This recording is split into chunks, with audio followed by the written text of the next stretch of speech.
We kind of that'll be the I think chicken. we're starting with Gimel. Yeah, Ah, you know, let's go. Kinnim. Okay. Gimel, Gimel. Gimel If there gimel. was a if there was a cottage bird for this woman and an olive bird for this one, which mingled together, if the Kohen offered all of them above the red line, half of this pair is valid and half is invalid. If he ordered all of them below the red line, half of this pair is valid and half of this and half is invalid. If he offered half of the pair above the red line and half below the red line, both are invalid because I can say that the katos was the one offered above and the ola was the one offered below. Valid. If there was a boy, if there was a katos bird and an ola bird as well, and an undesignated pair and a designated pair, if he made all of them above the red line, half of each of these pairs is valid and half of these pairs is invalid. If he made all of them below the red line, half of these pairs is valid and half of these pairs is invalid. If he made half of them above the red line and half of them below the red line, none is valid except for the undesignated pair, and that pair is divided between them. Okay. I'm not making this up. I'm not making this up. Okay, what are you making up? I'm not. Doesn't seem right. Something's missing from here. I don't. All right. I'm on. Now the next thing is Gimel Hay, right? Yes, go ahead. Okay. I don't know why this page is not counted right here. Okay. Gimel Hay. If katos birds mingle with obligatory birds, only the number of katos birds as the obligatory birds are valid. If the bird offerings in the obligatory pairs were twice as many as that on the katos birds, half of the offerings are valid and half are invalid. But if the katos birds were twice as many as the bird offerings in the obligatory pairs, then the number of offerings equal to the number of birds in the obligatory pairs are valid. Similarly, if all the birds mingle with an equal number of birds offerings in obligatory pairs, only the number of all the birds in the obligatory pairs are valid. Only the bird offerings in the obligatory pairs were twice as many as the older birds. Half of the offerings are valid and half are invalid. Half of the older birds were twice as many as the bird offerings in the obligatory pair. The number of offerings equal to the number of birds in the obligatory pair are valid. Okay. This is both. Okay, and we're back on to the fun of whiteboard. Yeah. Okay, take a deep breath and buckle up. Okay. Seriously. Okay. All All right. right. So Haisha Shemra Hare Alai Kain Kashe'eled Zachar. So a woman comes and says, she's pregnant and she really wants to have a son. And she says, if I have a son, then I will bring an additional pair of birds, as just to say thanks to Hashem if I have a son. Okay, so a kain is a nest, so it always means two. A kain is two birds. Okay, so she says, I'm gonna bring two birds if I have a son. Yalda Zachar, and Baruch Hashem, she has a son. So now, what does she have to do? She has to bring two sets of birds. Why? Okay. Achas lenidra v'achas lechovasa. One because of her neder and one because of her obligation. Because any yoledis has to bring two birds, and plus she's got now a neder that she's got to fulfill. Okay. But what is the nature of the birds that she has to bring? Okay. For her obligation, just like any other childbearing mother, she has to bring an ola and a chatas. But her neder, what kind of korban is her neder? It's a voluntary, right? It's a voluntary one, yes. Right. Because she said if I have a okay, if it's voluntary. How are the birds going to be sacrificed? Should that be an ola?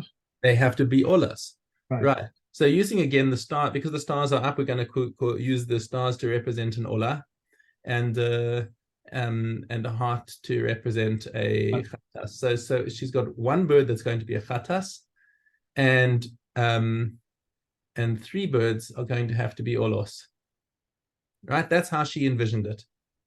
Okay, because two are the because two of them are her voluntary offering, which can only be olos. You can't bring a voluntary chatas, And then you've got a pair, which is the obligatory ones for a mother. Okay. Right. Okay.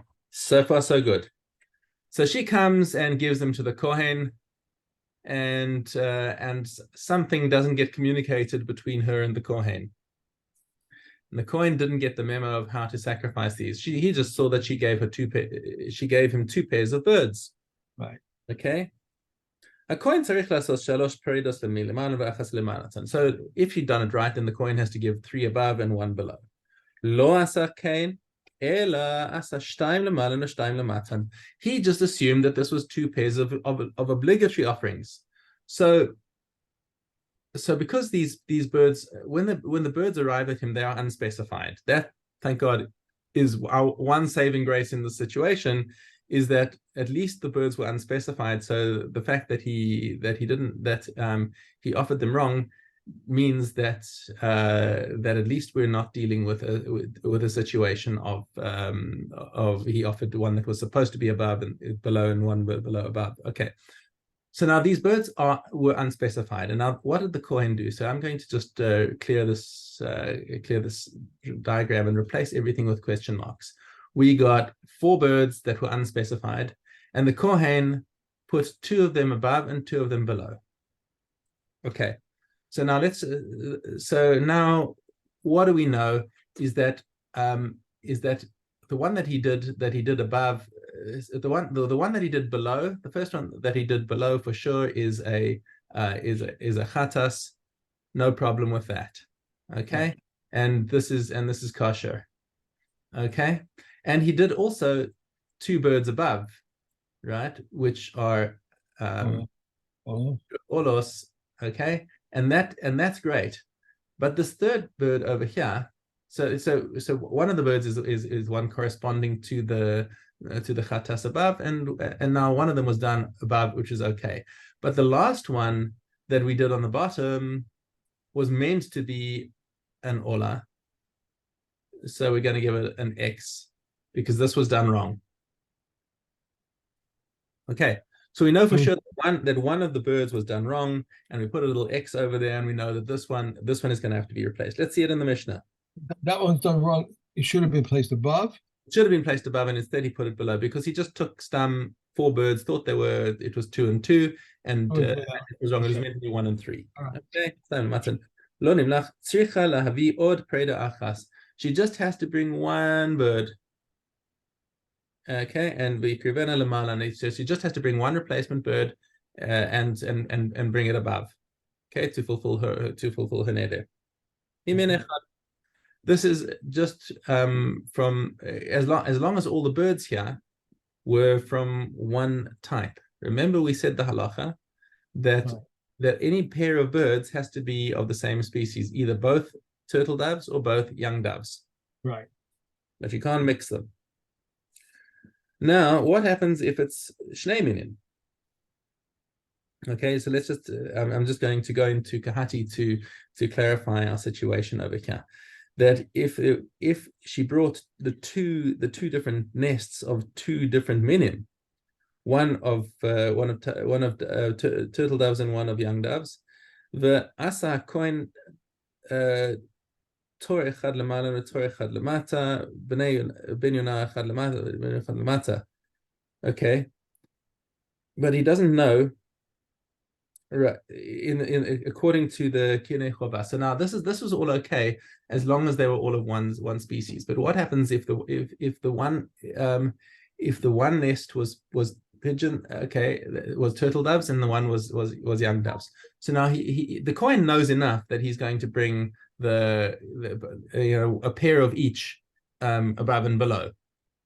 Right. Just don't know which one he brought first, and the one he brought first automatically is her obligatory offering, because the chova comes before the nadava. Okay. Chova comes before the nadava. So if he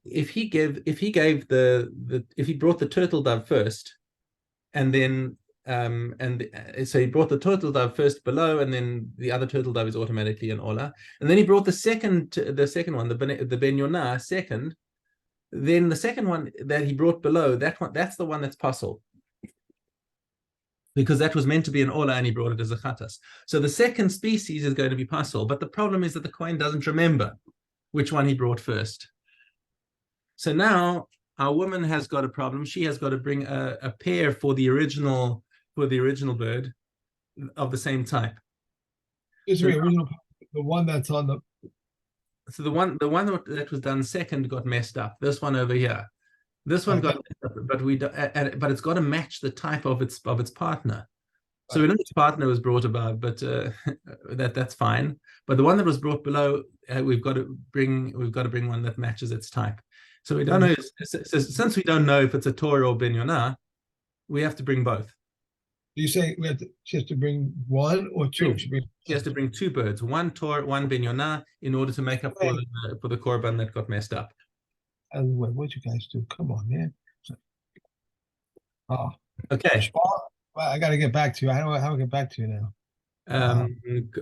Command tab to get to Zoom. I'm in Zoom now. Just have to sign up again. What? You're in Zoom. We're busy talking. I know, but I don't have you or the whiteboard on the screen. Okay, so use your command tab. Hold down command and push the tab button to. Yeah, I got it. You got me? Okay. All right. So here's the situation where the woman needs to bring two replacement birds. Okay, gets better.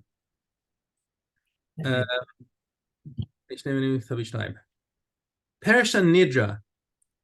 Now, she specified her neder. When she said that she was going to bring an extra pair of birds, she specified her neder that it was going to be either I'm going to bring a pair of turtle doves or I'm going to bring a pair of young doves. Okay. Right. So I'm going to bring. So let's just say that she said she was going to bring a pair of turtle doves. Okay, but she forgot. She knows she specified the species that she was going to bring, but she can't remember which species she specified. And afterwards, she brought two pairs of birds from one species, and the Kohen took them and did two above and two below. Now, what's going to happen? She's going to have to bring an extra 3 birds as olos. Why? One bird from the same min that she originally brought. So let's say she brought all 4 birds as turtle doves. Okay, the species of the obligatory pair is immaterial. That doesn't matter because she didn't specify anything of that, but she did specify the type of her voluntary offering. So now we've got to look at both possibilities. She's forgotten which type she specified. Okay. Now the Kohen went and messed up. So even if she brought the right type, she has to bring another one of that type in order. So she brought turtle doves. Okay. She brought all turtle doves. And now the Kohen messed up and brought one above, one below. And so back to our case where we know that we've got to replace one because the one that was below needs to be brought above. So she's got to bring one turtle dove to replace that one. But there's also the possibility that she originally said that she was going to bring B'nai Yonah. Okay. And if she had to bring B'nai Yonah, then in any event, she'd have to bring two replacement birds. Because she brought the wrong type in the first place. So she has to bring 1 turtle dove and 2 B'nai Yonah, all to be brought as olos in order to fulfill her obligation and remove the sapek. Okay, that's 3. Ready for 4? Oh, go ahead. Okay. Mishna Minim. Now, if instead of having brought, she specified the type of offering that she was going to bring, but when she brought the 2 pairs of birds, she brought 2 turtle doves and 2 young doves. Okay. So now the Kohen brought them, and he doesn't remember which order he brought them.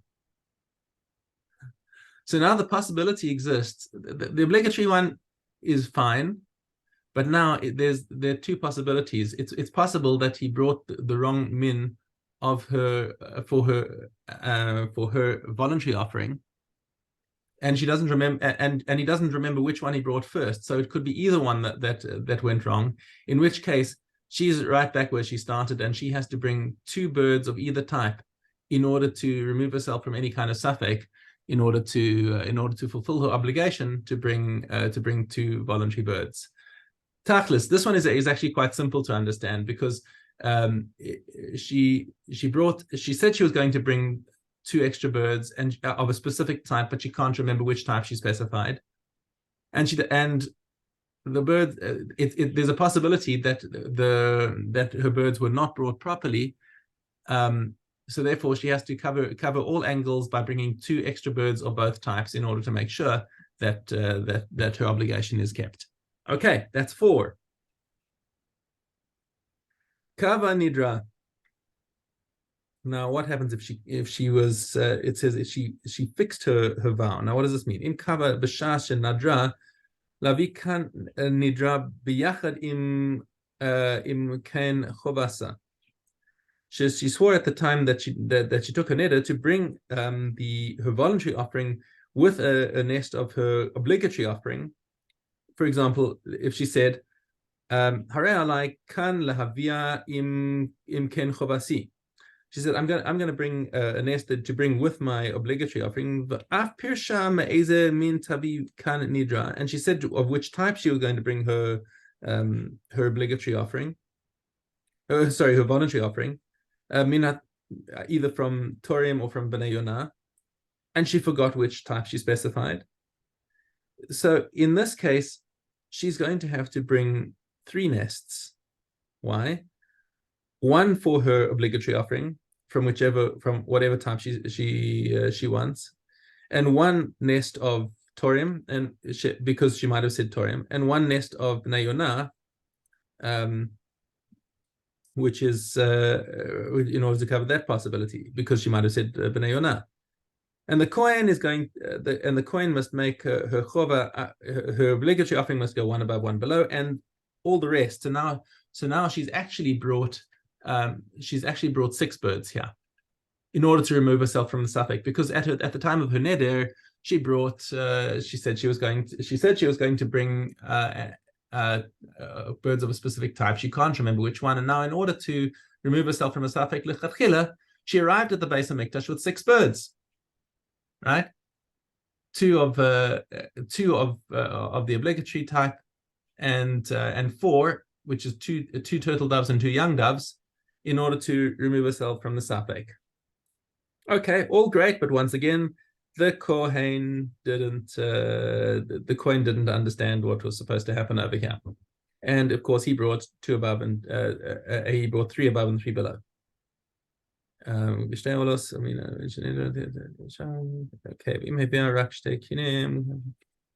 Okay, hold on. Okay, so now she has to bring another 5 birds. Why? Because the second bird that's done lamata, so the first bird that's done below is the one obligatory. There's always 1 obligatory chatas. The second bird that the Kohen does below becomes pasul, because it was supposed to be an ola. Okay, that we already knew. And since she said that she was going to bring a neder with her chova, okay, in other words, 3 olos together, it turns out that even if she vowed Torim, as we said now, her vow has not been kept, because she didn't sacrifice lamala. All that she got here was 2 olos above. Therefore, she has to bring another 5 birds as olos, right? 2. Hold on a second. Just give me a second. I might have misunderstood. I might have said the wrong thing earlier. Just give me a second to clarify this in my own head.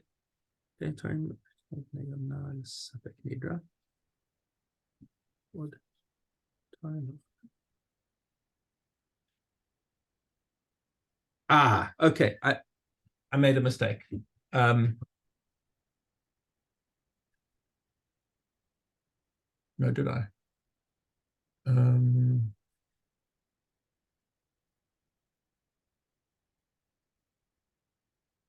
Right. Okay. So she didn't. Wait.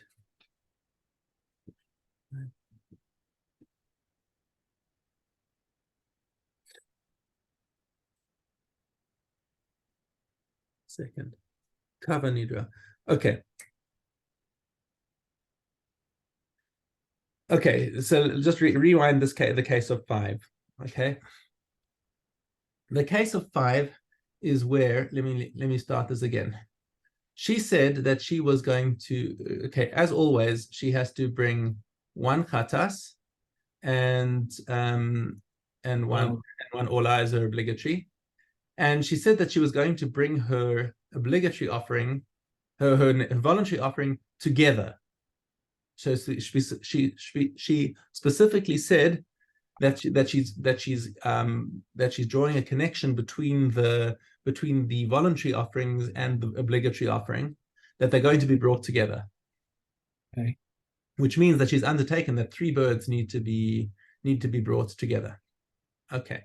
Now, what happened is that as soon as the Kohen brings a second bird below, she has failed in her vow. And she also specified a specific type of bird that she was going to bring, right? Okay. Now, okay, so as soon as the Kohen brought one of these guys below, he took this one and brought it below. So now she has failed in her obligation to bring 3 olos together. So now what's happened is that she realizes, oh no, what am I going to do? I have to make sure to bring another 5. Why? Because one to make up for the ola that she brought in her obligatory offering, 2 olos of type tor and 2 olos of type ben yonah, so that they can all be brought together as olos, and make sure that she brings 3, where 2 are of the type that she specified, but she couldn't remember what she specified. Okay, that's the 5. That's when they were all brought from one type. Mishnei minim, however, if she brought the birds, the original birds that she brought over here were of 2 minim, that she had two torim and 2 bnei yonah, and now she doesn't remember which type she specified. Then she has to bring an extra ola over here. This guy over here who's coming to replace the ola from the obligatory offering. She doesn't know which one is the one that got made pasul. So therefore, she's going to have to bring of 2 types to match the type of the obligatory offering. Then 2 pairs of each of the other of each type in order to make up for her voluntary offering. So that's the level of 6. I told you this was going to be a doozy. Okay, now comes Nasanam the coin. She gave them to the coin, but Enya Dua Manasana, and we don't know what she gave. The coin doesn't remember what he did. She has to bring 4 more. So this was like completely messed up. The coin has no idea what he did. She doesn't remember what she brought. Everyone's got temporary amnesia as to what happened. Now she has to bring another 4 birds to make up for the neder, right? 4 birds again, because 2 of each type. Other 4 from 6. Okay, so hold on. We're going. In order to make up for her situation, she has to remove herself from suffix of her voluntary offering. Her voluntary offering is 2 birds of a specified type, but she doesn't remember which type. So therefore, since we don't know which type, she's got to bring 2 torim and 2 bnei yonah. That's 4 of the. So that's the first 4 over here. Shtaim nechovasa. And she has to bring 2 in order to make up for the chova, because it might be that the kohen messed up the birds from the olos from her chova, and and she has to bring another chatas, which is going to be brought out of safek, because the kohen because it's possible that the Kohen doesn't remember what he did. He might have brought the everything as an ola, in which case he has in which case the chattas itself becomes invalid. So now she would have to bring 7. Okay, and now Ben Azai comes and adds the coup de grace of shtei chataos. Why does Ben Azai say that possibly 2 chataos? Because he holds that his shita is that everything goes after the rishon. Remember, we learned back in base hay that if you're not sure if she brought if you brought 2 if you brought 2 birds, two kinds of 2 different types of birds. Remember, both your birds have to be of the same type. And whichever one, so the halacha we follow is that whichever is brought for the chatas is what's koveya. So if he brought a tor for the chatas and he brought a ben yonah for the ola, then she has to rebring the ola with a tor, because it follows the chatas. But Ben Azai says it goes according to whichever one was sacrificed first. And since it's possible that the chatas was sacrificed first, that the ola was sacrificed first, and we don't know which type it is, then you have to bring 2 chataos as well, because it could have been of either type. So according to Ben Azai, she's now in our worst possible case brought down to 8 birds. Okay, so there's a little logical break in the Mishnah over here. Just give me a second. My son needs some help here. I need some help. Wait, this is Tamari.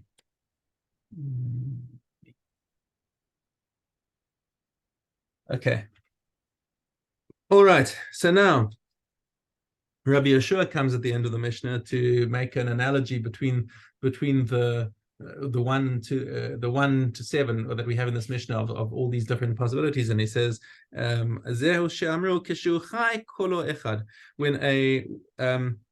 a sheep is alive, it's only got one voice. It goes meh, and that's its voice.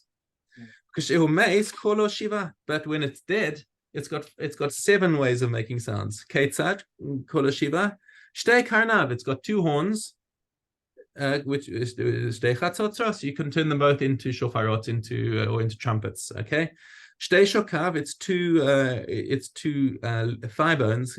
Shnei chalinin. You can hollow them out and turn them into flutes. Okay. Oro latof. You can take its skin and turn it into a drum. Me'av lenevalim, and its innards can be strung out and turned into the strings of a lyre. B'nei me'av lekinoros, and its intestines for harps.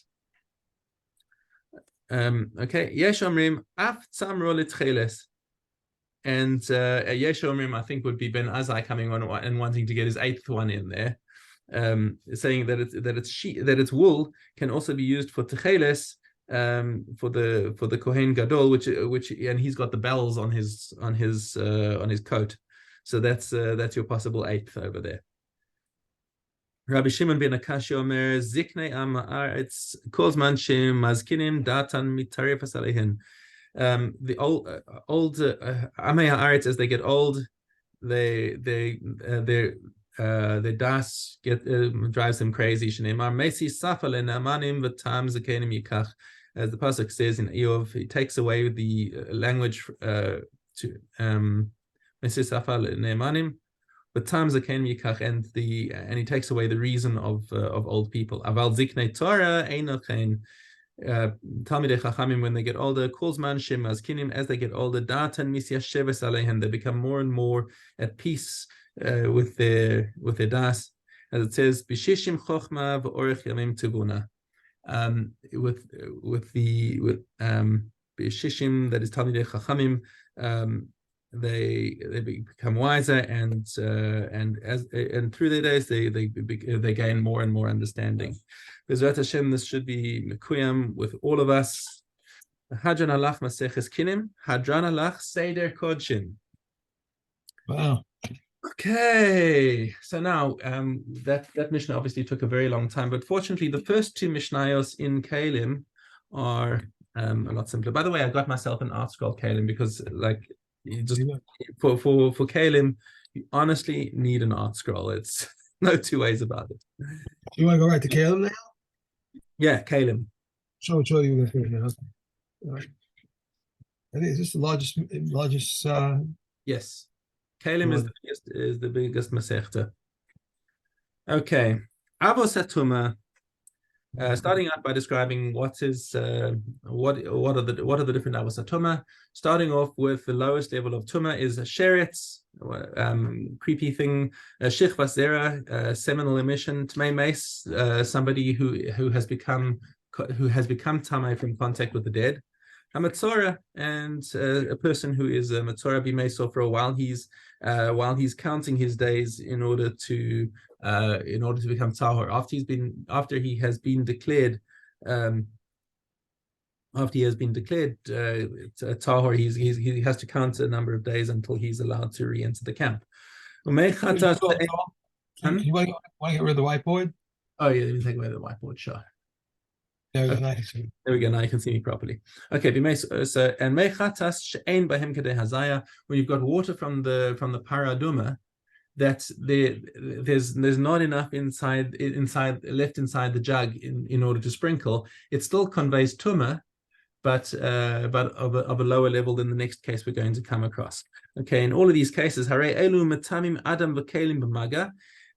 These things make people tameh by contact. And if they enter the airspace of an earthenware vessel, then the earthenware vessel becomes tameh.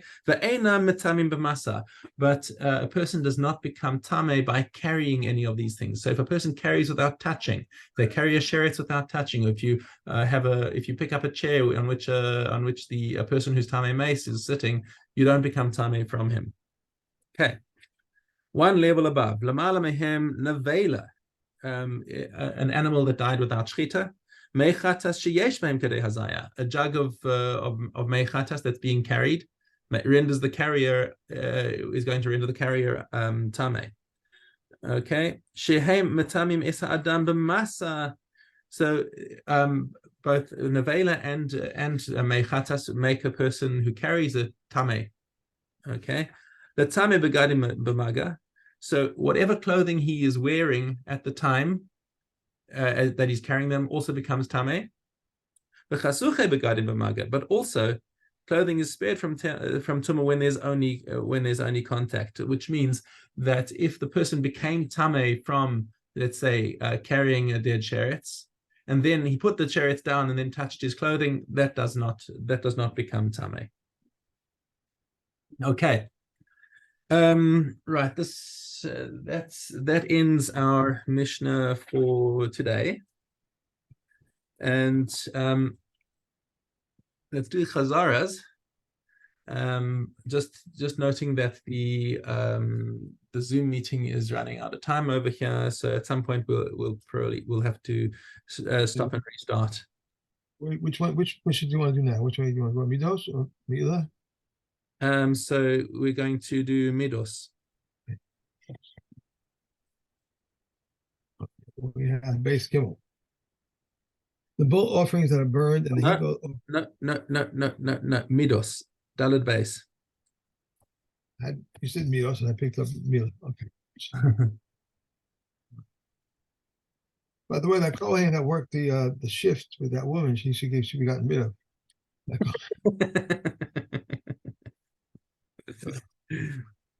Okay, dollar. You had one job. You had one job. The entrance of the Heikel, its height was 20 amos and its width was 10 amos, and it had 4 doors, 2 at the inside, 2 at the outside. As is stated, there were 2 doors to the Heikel and the Holy of Holies. The outer doors opened into the entrance to cover the thickness of the wall, and the inner doors opened into the Heikel to cover the area behind the doors. The entire Heikel was plated with gold, except for the area behind the doors. The Yehuda said both the sets of doors stood within the entranceway, and they were like an istamina, insofar as they folded back on themselves. The outer doors occupied 2.5 amos, and the inner doors occupied 2.5 amos, leaving half an amma for the doorpost on this side, half an amma for the doorpost on that side. And states in Yechezkel there were 2 doors to each one of the doors, and swinging doors, 2 for each, 2 for one door and 2 for the other door. The great gate had minor doorways, one in the north, one in the south. The one to the south had no man had ever entered through it. The reason is explained by the prophet Haskell, and it says, Hashem said to me, this gate shall be closed, it shall not be opened, a man shall not come through it, because Hashem, the God of Israel, comes through it, it shall be closed. He took the key and opened the minor doorway and entered the cell, and from the cell he went to the Hakel. The Yehuda says he would walk within the thickness of the Hakel wall until he found standing between the Hakel and set of doors, and he opened the outer doors to the inside and the inner doors to the outside. Okay. Carry on. We got two more to do here. 38 cells were there, 15 in the north, 15 in the north, south, and 15 in the west. Those in the north and in the south, 5 cells on top of 5 and 5 on top of them. And those in the west, 3 cells on top of them, 3 and 3 on top of them, and 2 on top of them. Each cell had 3 openings, one to the cell on the right, one to the cell on the left, and one to the cell above. But the cell at the northeast corner were 5 openings. So the cell to the right, one to the cell above it, and one to the winding ramp, one to the minor doorway, and one to the Hakel. The cells at the bottom level were 5 amos wide, and with a ledge was 6 amos. The cells at the middle level were 6 amos wide, and with a ledge was 7 amos. The cells at the top level were 7 amos wide, as is stated. The lowest cell, 5 amos was its width. The middle one, 6 amos was its width, and the third one, 7 amos was its width. Okay. Hold on a second. Yeah, that's right. Okay, next up. Mila? Now we can do Mila.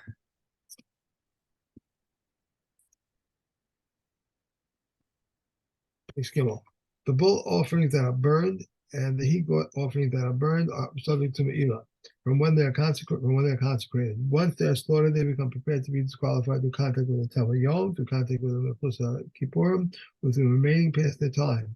Once their blood is sprinkled, one is liable on account of pickle, nosher, and tummy. And they remain subject to Me'ilah in the place of the ashes until the meat has been consumed by the fire. The Oler is subject to Me'ilah from when it is consecrated, and once it is slaughtered, it becomes prepared to be disqualified through contact with the Tevel Yom, through contact with the Mekusa Kippurim, with the remaining past its time. Once its blood is thrown upon the altar, one is liable for the count.